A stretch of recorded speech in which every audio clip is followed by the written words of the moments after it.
Hello everyone, Mightytech Consultancyৰ অন্যটা ভিডিঅ'লৈ আপোনালোকক পুনৰবাৰ স্বাগতম জনাইছো। আজিৰ ভিডিঅ'টোত আমি আলোচনা কৰিম অসমত এনজিঅ' এটা গঠন কৰাৰ পূৰ্বে মন কৰিবলগীয়া কেইটামান পইণ্টৰ বিষয়ে। প্ৰথম পইণ্টটো হৈছে এনজিঅ'টোৰ যেতিয়া নেম এটা সিলেক্ট কৰিব, সেই নেমটো যাতে এটা ইউনিক নেম হয়।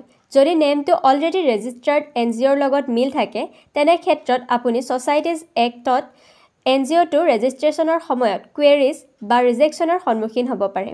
তাৰোপৰি নামৰ কিছুমান সৰু সুৰা নিয়মো আছে, যেনে কিছুমান পাৰ্টিকুলাৰ ৱৰ্ড ৰিলেটেড।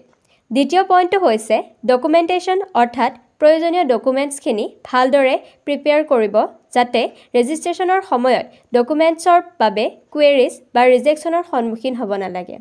ডকুমেণ্টছৰো কিছুমান নিৰ্দিষ্ট ইনষ্ট্ৰাকশ্যন আছে, সেই অনুযায়ী ডকুমেণ্টছসমূহ হ'ব লাগিব। চ' ফ্ৰেণ্ডছ, এই প্ৰচেছখিনি এজন প্ৰফেশ্যনেল বা এক্সপিৰিয়েঞ্চ কনচালটেণ্টৰ জৰিয়তে কৰিলে উইদাউট ৰিজেকশ্যন বা অতি কম সময়ৰ ভিতৰতে গোটেইখিনি কাম সম্পূৰ্ণ হ'ব।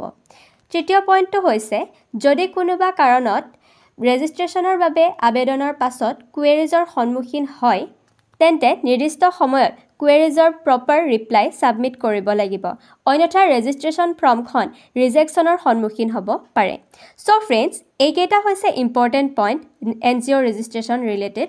আমাৰ কনচালটেঞ্চি মাইটিটেক সলিউশ্যন এণ্ড ছাৰ্ভিচেছেও NGO' registration, renewal, documentation, NGO' website আদিৰ কমপ্লিট ছাৰ্ভিচ প্ৰভাইড কৰে।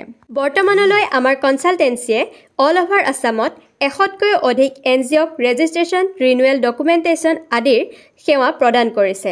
আৰু অধিক তথ্যৰ বাবে স্ক্ৰীণত শ্ব' হৈ থকা নম্বৰত আজিয়ে যোগাযোগ কৰক বা আমাৰ ৱেবছাইট www.mightytech.in-ত আজিয়ে ভিজিট কৰক।